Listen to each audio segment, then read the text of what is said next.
Welcome to the Unscripted Authentic Leadership Podcast, a podcast we are seeking to lead change while also seeking to understand. We are also a platform here to provide leaders a chance to unite and develop and empower other leaders in the areas of business, family, faith, and community. I am your host, Lafayette Lane, joined by my co-host, John LeBrun. And today we are joined by a special guest, Rory Mitchell, who is the podcast creator and host of the Mitchell Report Unleashed podcast. Those of you that are watching, you can put those clap emojis together and welcome Rory to this episode as we talk about being an accountable leader. Before we get further into the episode and our introduction of you getting to know Rory a little more, we definitely want to say thank you to our unscripted audience. Those of you that are part of our YouTube family that have subscribed to our YouTube channel there at the bottom ticker of your screen, Unscripted Authentic Leadership. Whether you follow us on one of our various social media platforms, our Instagram handles at Unscripted Leadership. Also, you can follow us on Facebook, Unscripted Authentic Leadership, and even on LinkedIn, Unscripted Authentic Leadership. There are those of you that do not watch the podcast, but you're a part of our listening audience. You can find us on any streaming platform from Apple to Spotify, Google Podcasts, iHeart Radio, Stitcher. While you're there, leave us a review, leave us a thumbs up, leave us a comment, subscribe, and you can even connect with us on our website, unscripted-leadership.com. If you're interested in being a guest, interested in connected, we would love to partner with you and engage with you there. We also want you to follow our special guest, Rory Mitchell, on his social media. His Instagram handle is at officially.rory. That's RORY, officially.rory on Instagram. He also has the podcast there. You can find that on Apple Podcasts. I'm subscribed there on the Mitchell Report. You can find it there. And he is also a life coach. At this time, we'll turn it over to our special guest. He can introduce himself a little more and tell our audience a little more about who you are, Rory. Thank you, man. Man, oh man, oh man. Lafayette and John. Lafayette, like that's a good intro. I gotta take that one. All right, man. And you got some powerful words in there. Yes, Lafayette said it himself. Rory Mitchell, Mitchell Report Unleashed podcast, Apple Podcast, Spotify is where you guys can find it. All the way located here in Canada. If I tell you exactly where it is, it's not on the map. So we'll just say Toronto. But for my London, Ontario peeps, they get it. They get what's going on. So Okay. I appreciate this time, this space, this opportunity to really come on the show. You know what I mean? It's different when you're a host. Yeah. When you come on and you're on a show and you get interviewed and things like that, I like this. This is what I like. Yeah, man. We appreciate you having it on. And I feel like this is going to be another fire episode. We appreciate you. And let's get into the conversation. John connected with Rory first, and then I was able to connect with Rory through Clubhouse and having a conversation with him. We were talking about accountability. And that's kind of where I want to start at, man. Why is accountability important to you?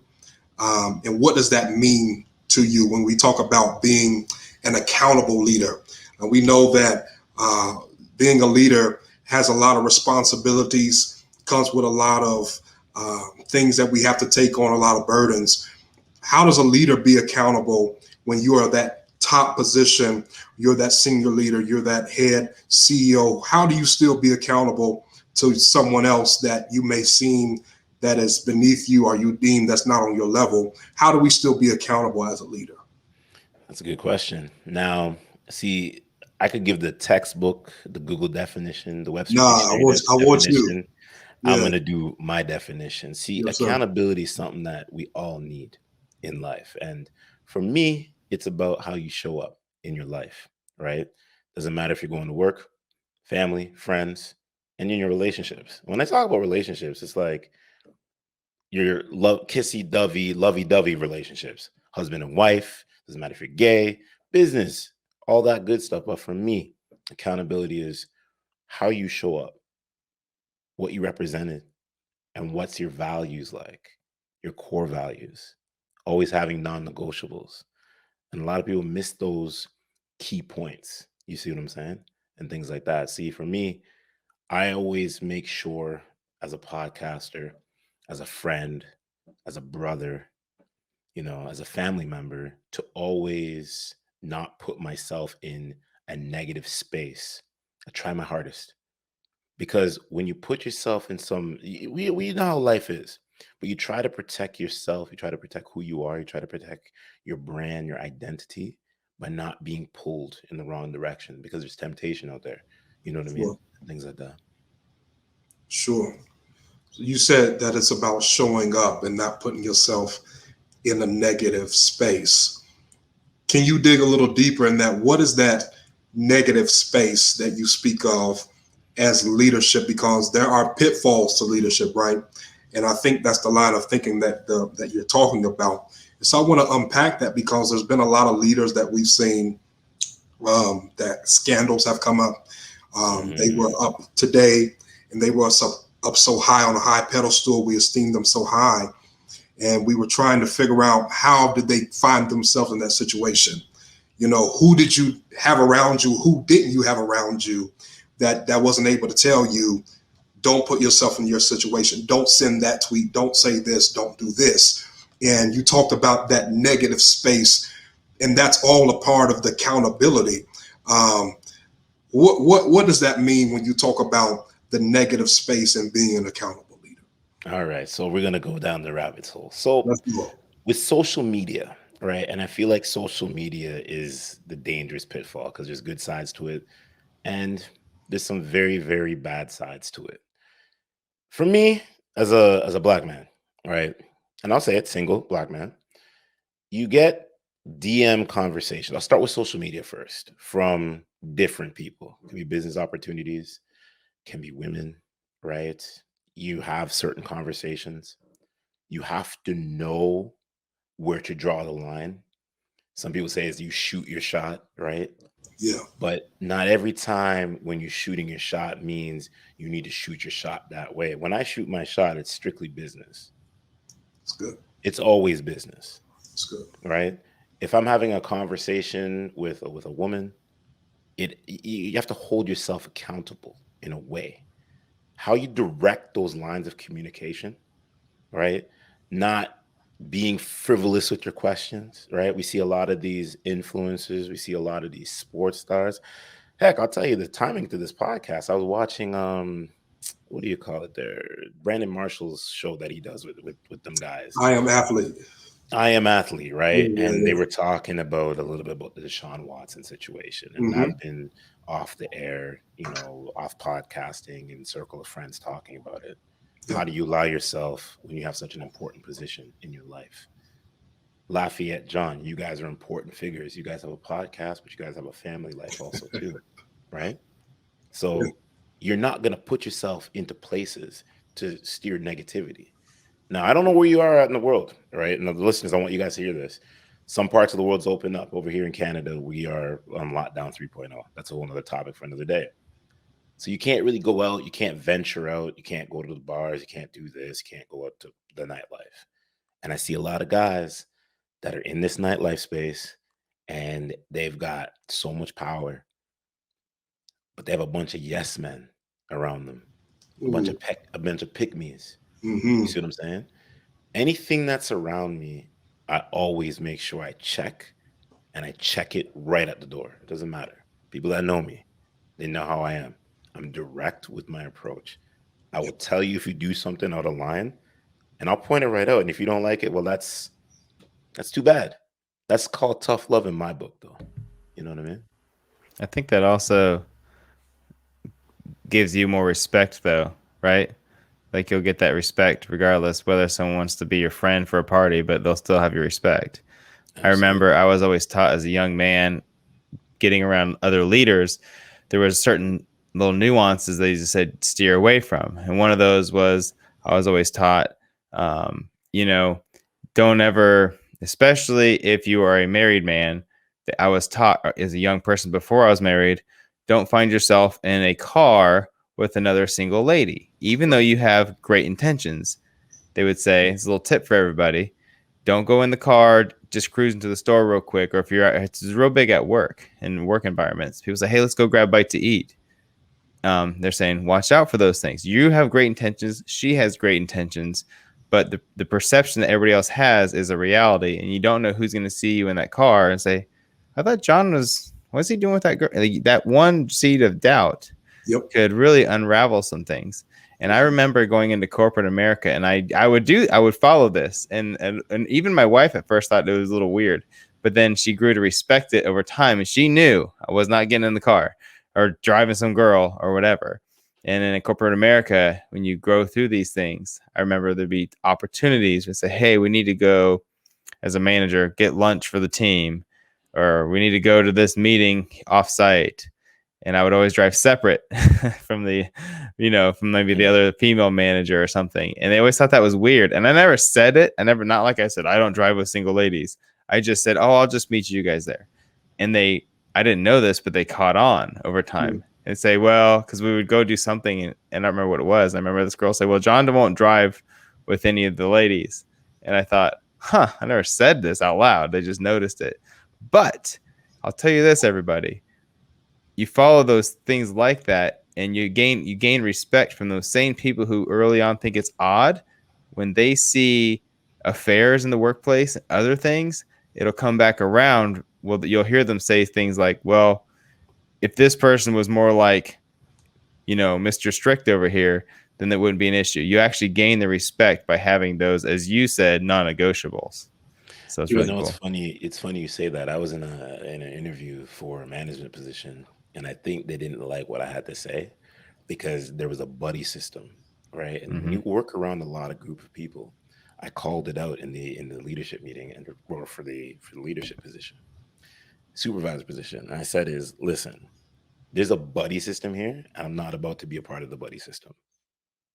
And they went from here being engaged to checked out like this.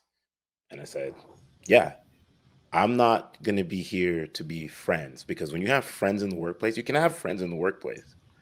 But when somebody becomes a leader, how does that relationship now look? Because I could be buddy with you. We went out for drinks on the weekend. Something comes up at work. You act out of line, and then I got to give you some feedback. Now, what does that conversation look like?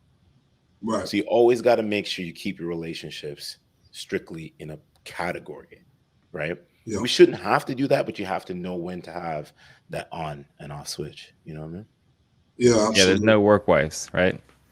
Well, they say work boyfriends. Yeah, work boyfriends. People, I used to hear that. Oh, that's my work husband, my work wife. I'm like, that means you're a little too close in corporate America.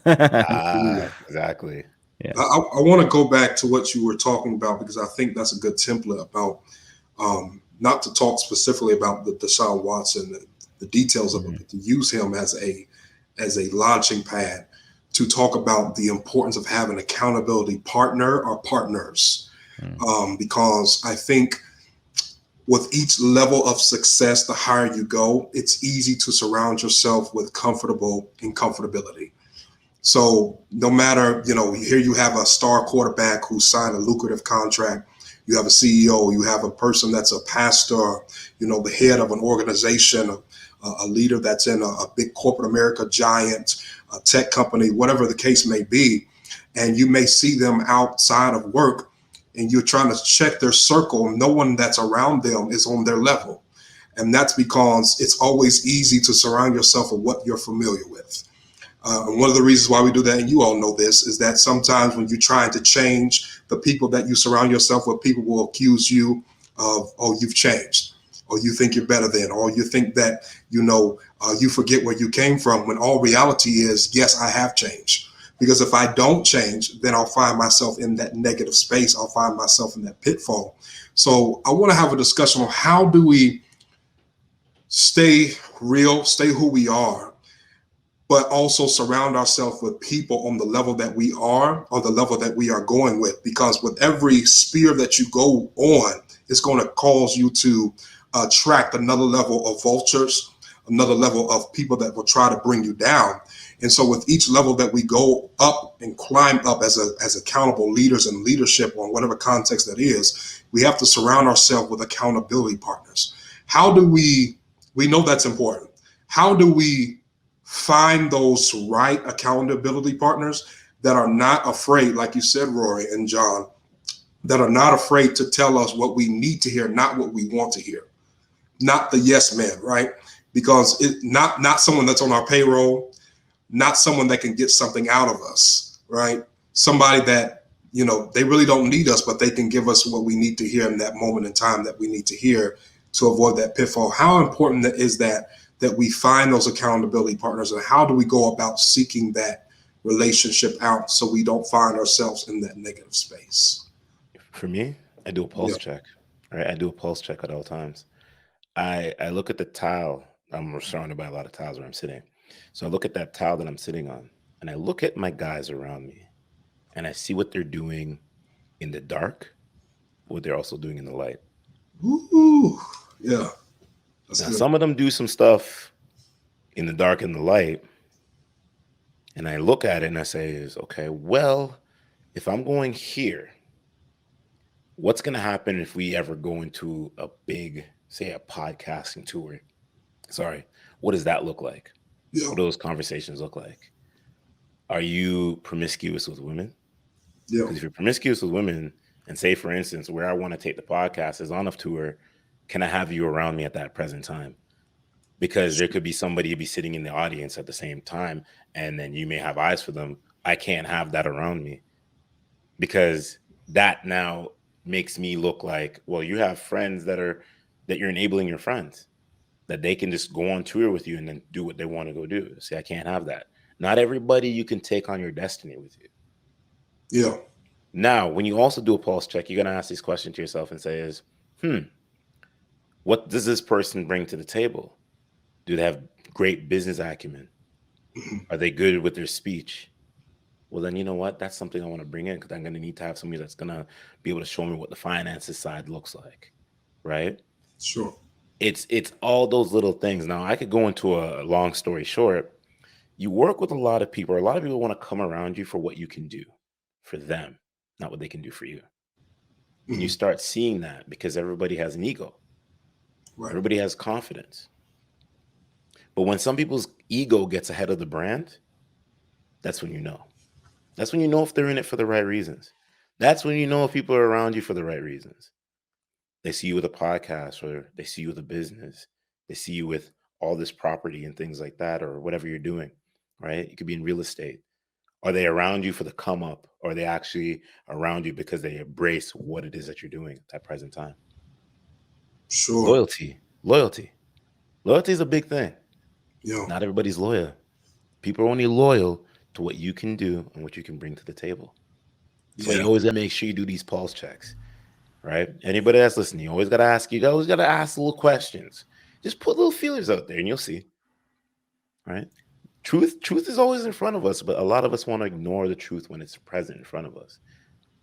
Have conversations that are uncomfortable with people in your camp, with your family members, with your business members. I'll tell you this. Conversation came up in the lunchroom the other day. They won't mind me saying this. They said, Rory, you have an ego. I go, what does that mean? Help me understand what that ego means. Well, everybody's got an ego. I said, don't sugarcoat it. What does ego mean to you?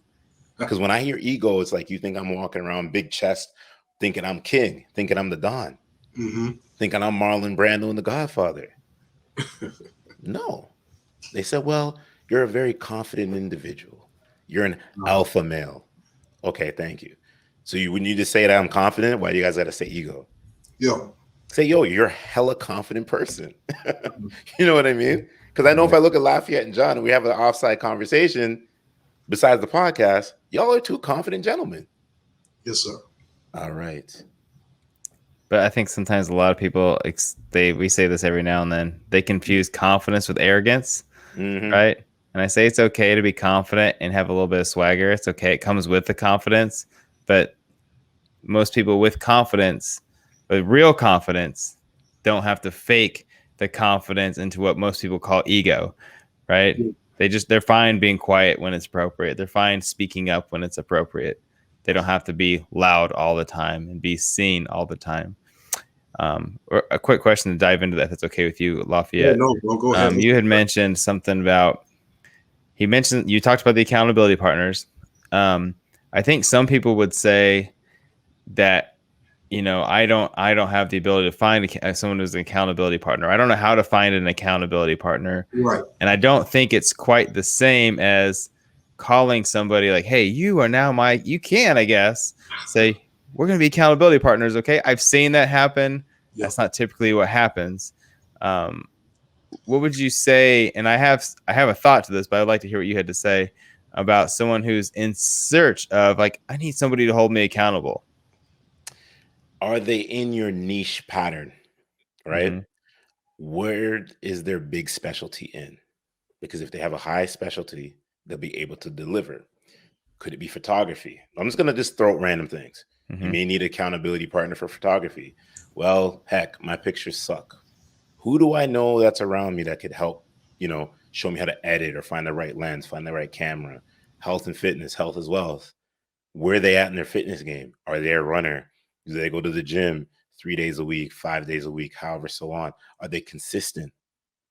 Well, heck, I'm sitting at home here. I'm watching Netflix. Nothing wrong with it. I'm watching Amazon Prime. Nothing wrong with it. Within moderation, people. Yeah. But heck, they're going out. They're running 2K, 5K, 10K, 20K, ultra marathons, half a marathons, doing all this stuff. Well, heck, I want to go out there and run. Let me knock on Lafayette's door. Lafayette, I want to run. I want to run with you. Can you show me how to run? People that are highly successful in their niche is who most likely is going to be the best accountability partner for you.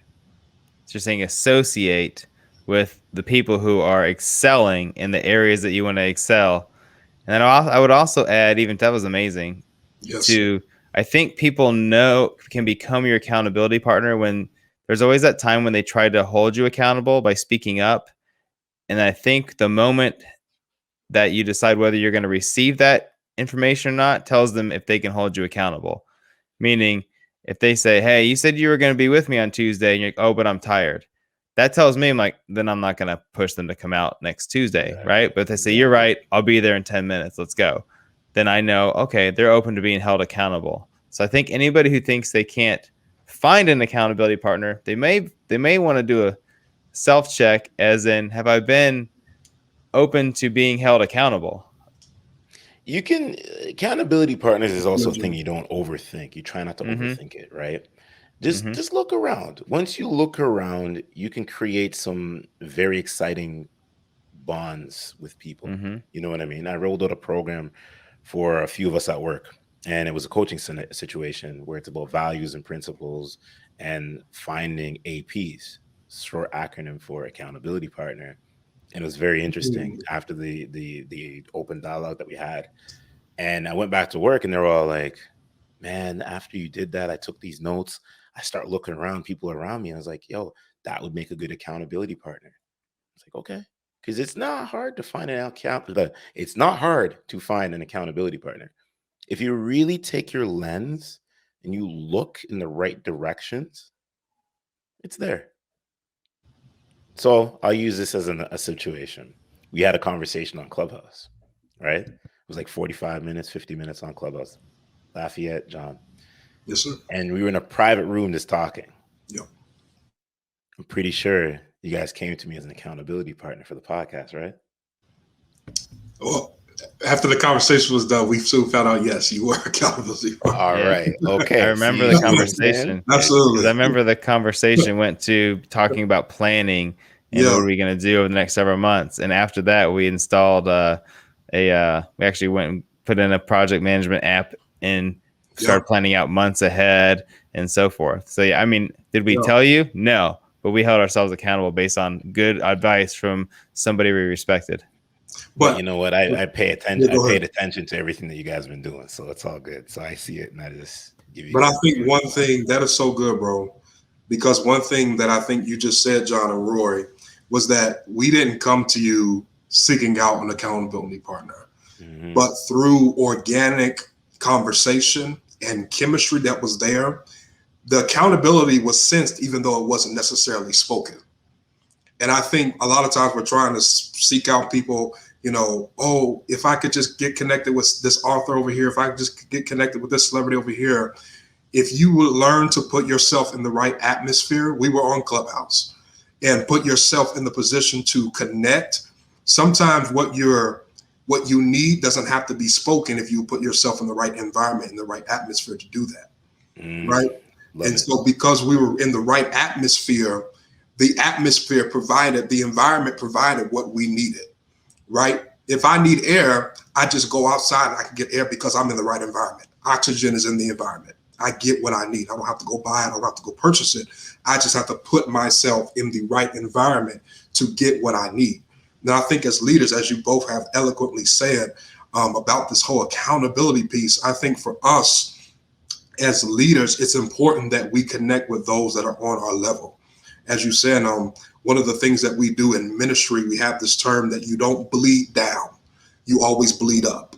And so I'm not going to go vent and divulge my problems from someone that's not on my level, or someone that it may do more hurt and harm and damage to them than if I would have a conversation with John. I would have a conversation with Rory, because you all are in the same, here we are, environment that I'm in. And so you can hold me accountable, Rory. You can hold us accountable because you're in the same space that we're in. You know, someone that doesn't do a podcast, that doesn't do what we do, can't necessarily hold us accountable because they're not in the right environment or the same environment that we are in. And so, bro, I wanted to ask you, we've been talking about accountability. What are some personal accountability practices that you do every day? You know, some people do checklists, some people do goals, some people put reminders on their phones. You know, I started at the beginning of the year that I'm going to lose this certain amount of weight, and, you know, I'm going to save this certain amount of money. I'm going to do better with my community service, whatever that is. How do you hold yourself personally, Roy? Give our audience and let's have a conversation. What some things that you do that are practical that we can put into place that you do to hold yourself accountable? So first thing in the morning. So this is a quick disclaimer. My sleeping patterns are a little out there. So there's sometimes I go to bed at like 2, 3 o'clock in the morning, and I'm up by like 7, 8 o'clock. Okay. And that's how it happens, right? That's John. It's life, right? It's life. But I always make sure morning coffee, right? And it can happen one of two ways. Morning coffee, I open up the computer, I look at my agenda for the day, right? So what does my podcasting schedule look like? Because I'm always planning ahead. I'm always staying ahead. What do I need to follow up on my emails? And I don't respond back to emails right away sometimes. I like them to build kind of like a queue so I can just hit it in one shot. So it's like 1 to 2 days out. You know what I mean? But I always make sure I look at it and I'm like, if that's important, I'm going to respond right away. But if it's something that's, I just leave it. Um, Scheduling manager is also a big thing. So what are you doing when you're working?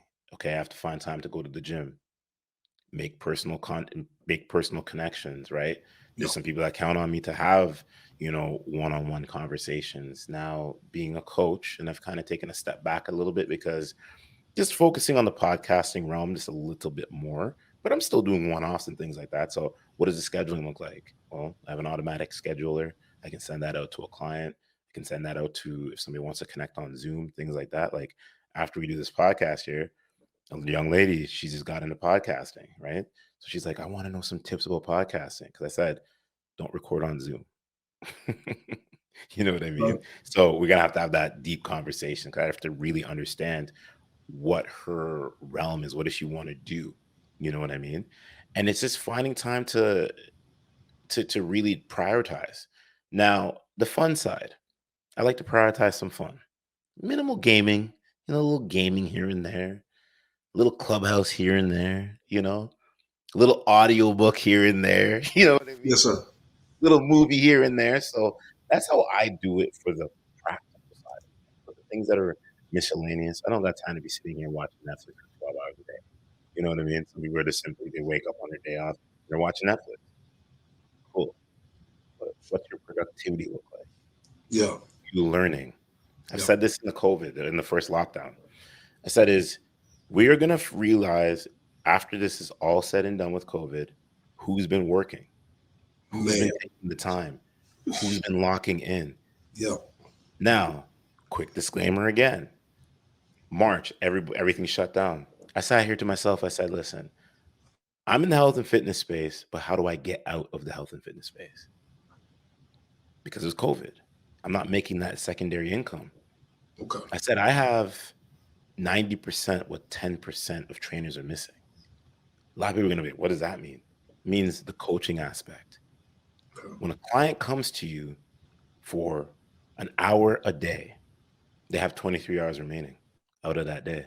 They got to sleep, they got to eat, they got to visit their family, they got to do all that stuff. How do I connect on a deeper level? Now, I'm not mocking or jeering or dissing any trainers out there. A lot of them are not taking those principles that want to get into the coaching space. Mental health is a big conversation right now, right? Holding people accountable. You can hold somebody accountable for their working out patterns and food and this and that, but go deeper than the surface. You see what I'm saying? So that's the reason why I decided to bridge. Found Dr. Eric Thomas, been following him for all these years, and I said, listen, I'm going to sign up. I'm going to pay my hard-earned money. I'm going to drop that down, and I'm going to present myself as a life coach to go along with the podcast because I believe in me. That's good, bro. Mm. Go ahead, bro. I'm good. He said, I believe in me, which means you hold yourself accountable and you're willing to invest in yourself, right? So many people look at those things like I've done courses and leadership conferences and stuff, all those things since I was 21, 22, something like that. Every year, never stopped. I'm 37. It's been a long time. Library of books right over here, all kinds of stuff. And I don't look at them as expenses. Yes, Amazon sends me a book like every week to my house, basically, it feels like. And sometimes it's faster than I can read them.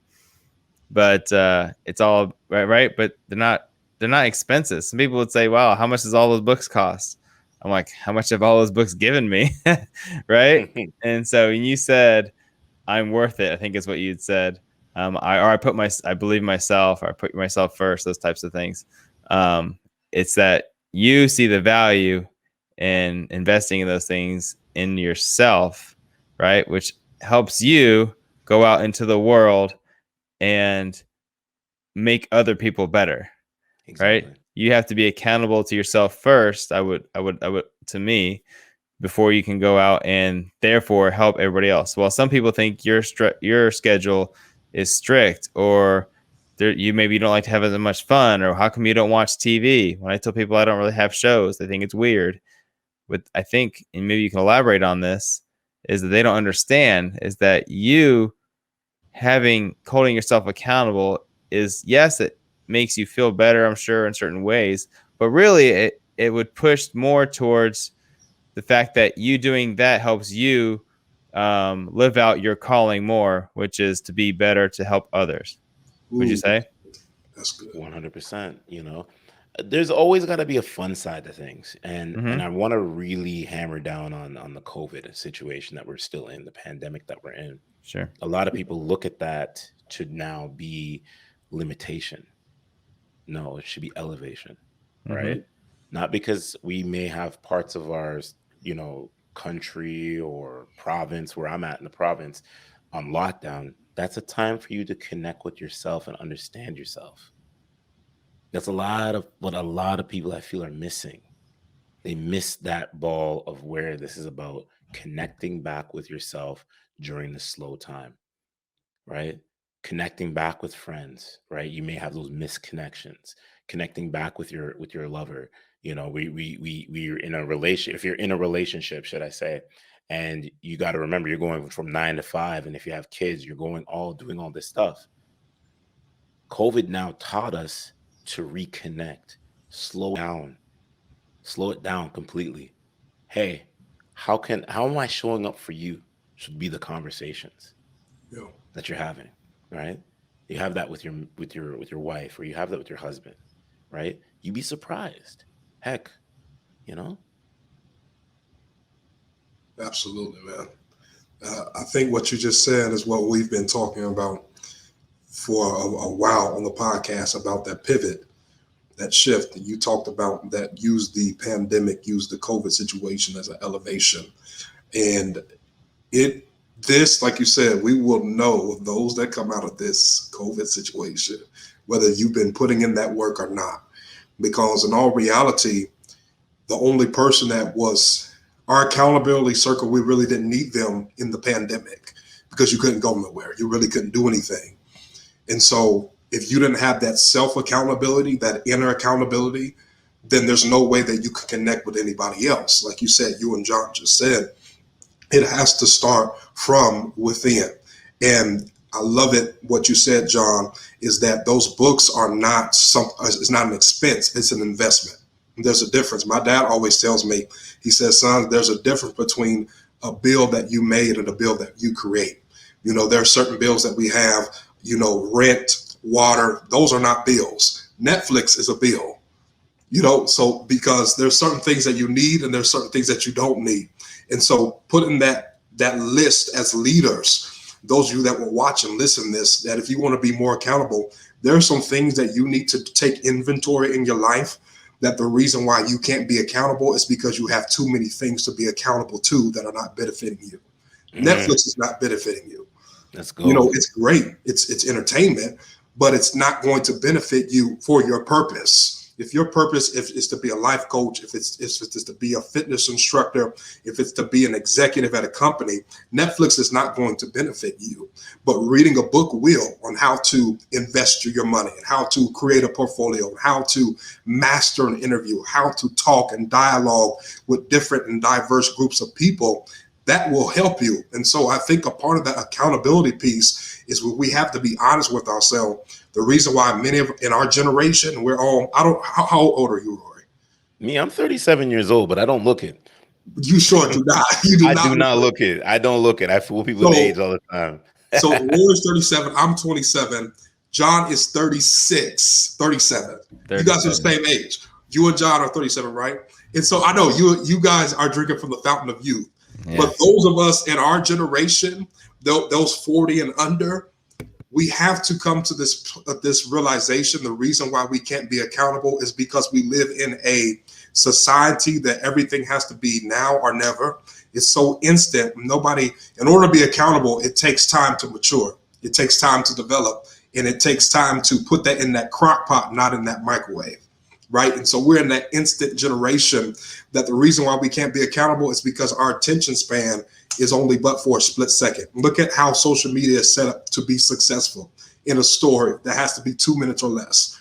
Right. Nobody can sit and this podcast is going to be 40 minutes. People are not going to listen to all 40 minutes because it's quote unquote too long, but they'll watch Netflix for 6 hours, as you said, and so it's all about what's important to you. And so when we talk about being accountable, it starts with yourself. Rory, John, is there anything else you guys want to add to this, man, before we wrap up? Listen, man, you just dropped a whole bunch of gems, and I'll say this. I'll challenge you guys right on your own show. We're going to do this again. We're going to do this again.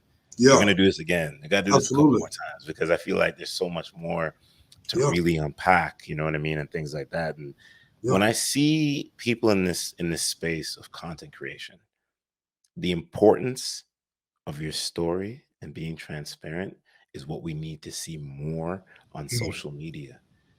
I'm over this over-sexualization of human beings and flashing our money and doing all this stuff. And it's just like, you're doing all these things. I don't know anybody that makes that successful lifestyle that always has to flaunt the successful lifestyle. Talk about it. Tell the story, and live within your means. My grandfather said that, and he's no longer here anymore. But he said you live within your means. Let your mouth do the talking. The success will come after. Yeah. That's it, man. My wife used to say, how do some of these people we know buy these cars and these houses? I said they don't. They're financed. Right. Hey, listen, I'll say this right now. There's a lot of people out here. I'll say this, especially in the showbiz industry. A lot of these guys have rentals, man. Don't kid yourself, people. It's true. A lot of these guys got rentals. You know what I mean? Guys like, okay, for instance, for all my Canadians, I got to give the love to Drake. A little different tax bracket that he's in. You know what I mean? Exactly. He's a little bit of different tax bracket. But some of these other rappers, they're all rentals, man. Right. That's another topic for another day.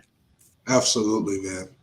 And another reason why many of us can't be accountable is because we lack emotional intelligence. That is our read of the month this month, is Emotional Intelligence 2.0 by Travis Bradberry and Gene Greaves. As we talk about being accountable, you have to have not just your physical, not just your intellect in check, but you have to have your emotions in check. This has been an incredible conversation. And Rory, you started something, man. Listen, don't tempt us with a good time. We definitely will do a part 2, 3, 4, 5, whatever you want to Go and do, do that. man. I got to get you guys onto my platform too. Yeah, Let's man. do that out. We're going to do that out. We haven't been a guest on a podcast yet. We've had offers. We just have yet to do it. And so we'll be accountable to that. We would love to come on, man. Oh, it's coming 100%. I scheduled so far out, but we definitely can get that happening. Sure, man. Absolutely. Listen, those of you that will watch and listen to this, we definitely want you to go follow Rory Mitchell on his social media platforms. There on Instagram, it is at officially.rory. That's at officially.rory. That is his Instagram page. And he's also a podcaster and a life coach. His podcast name is the Mitchell Report Unleashed podcast. You can find that on all podcast streaming platforms, and follow us on our various social media platforms, as we mentioned, as you see there, from Facebook, Instagram, LinkedIn. We're all under the same name, Unscripted Authentic Leadership. You can stream our platform on those various platforms, connect with us on our website. And as always, we thank you for listening. We thank you for watching. We pray that you be the leader that God has called you to be. We're here to build bridges and not walls. Until next time, God bless you.